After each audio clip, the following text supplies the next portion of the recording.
आता एक मोठी बातमी। इटालियन फॅशन ब्रँड प्राडानं कोल्हापुरी चप्पलची नक्कल करून आपल्या फॅशन शो मध्ये प्रदर्शन केलं। यानंतर ती चप्पल कोल्हापुरी चप्पल कोची नक्कल असून कोल्हापूरला आणि भारताला त्याचा सन्मान देणं गरजेचं आहे असं मत कोल्हापुरातील नागरिकांनी आणि राजकीय नेत्यांनी व्यक्त केलं। याबाबतचा वाद निर्माण झाल्यानंतर प्राडाची टीम कोल्हापुरात दाखल झाली।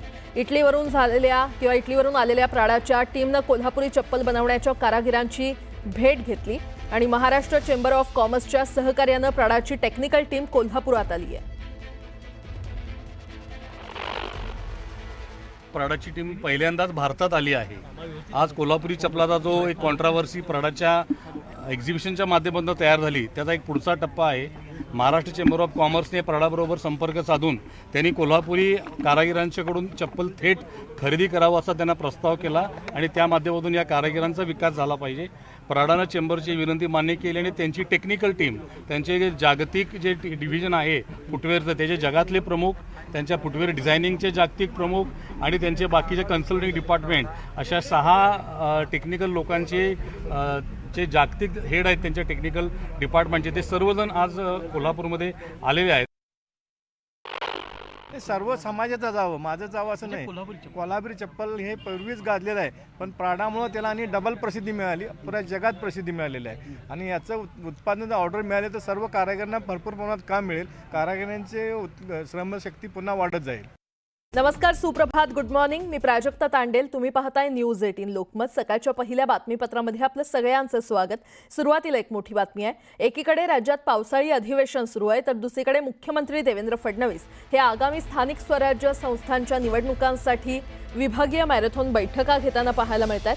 मराठवाडा, उत्तर महाराष्ट्रानंतर आज सकाळी 8 वाजता वर्षा निवासस्थानी मुख्यमंत्री देवेंद्र फडणवीस हे पश्चिम महाराष्ट्रातील आमदारांची आढावा बैठक घेणार आहेत। या बैठकीत पुणे महापालिका, पिंपरी चिंचवड महापालिका या संदर्भात महत्त्वपूर्ण चर्चा होताना पाहायला मिळणार आहे। तर या बैठकीत पश्चिम महाराष्ट्रातील आमदारांना मुख्यमंत्री फडणवीस आणि भाजपचे प्रदेशाध्यक्ष रवींद्र चव्हाण मार्गदर्शन करणार आहेत।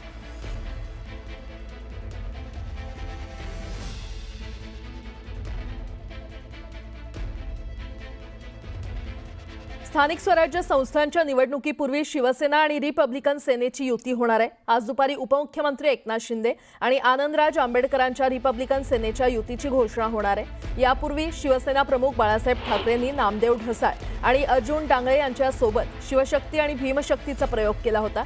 त्यानंतर उद्धव ठाकरेंनी ॲडव्होकेट प्रकाश आंबेडकरांसोबत युती केली होती, पण तो प्रयोग अयशस्वी झाला। आता उपमुख्यमंत्री एकनाथ शिंदे आनंदराज आंबेडकरांच्या पक्षासोबत युती घडवून आणलेली आहे।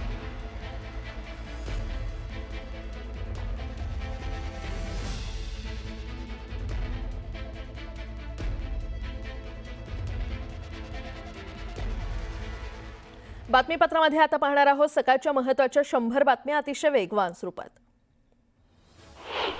महायुतीकडून स्थानिक स्वराज्य संस्था जिंकण्यासाठी तयारी सुरू करण्यात आली आहे। महायुतीकडून राज्याप्रमाणे जिल्हास्तरीय समन्वय समिती स्थापन करण्यात येणार आहे।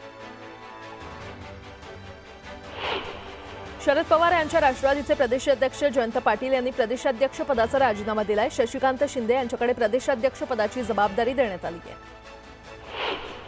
पक्षात नाराज असलेल्या प्रकाश महाजनांनी मनसेच्या प्रवक्तेपदाचा राजीनामा दिलाय। देव बदलणार नाही आणि देवानं बोलावल्याशिवाय जाणार नाही, राजीनाम्यानंतर महाजन यांनी हे वक्तव्य केलं। युतीचा निर्णय योग्य वेळी घेणार असल्याचं वक्तव्य राज ठाकरे यांनी केलंय। तर युती होईपर्यंत निवडणुकीच्या कामाला लागण्याचे आदेश राज ठाकरे यांनी पदाधिकाऱ्यांना दिले। खासदार संजय राऊतांनी उद्धव ठाकरेंची मुलाखत घेतली आहे। ठाकरेंच्या मुलाखतीचा टीझर जारी करण्यात आलाय। 19 आणि 20 तारखेला ठाकरेंची संपूर्ण मुलाखत प्रकाशित होणार आहे।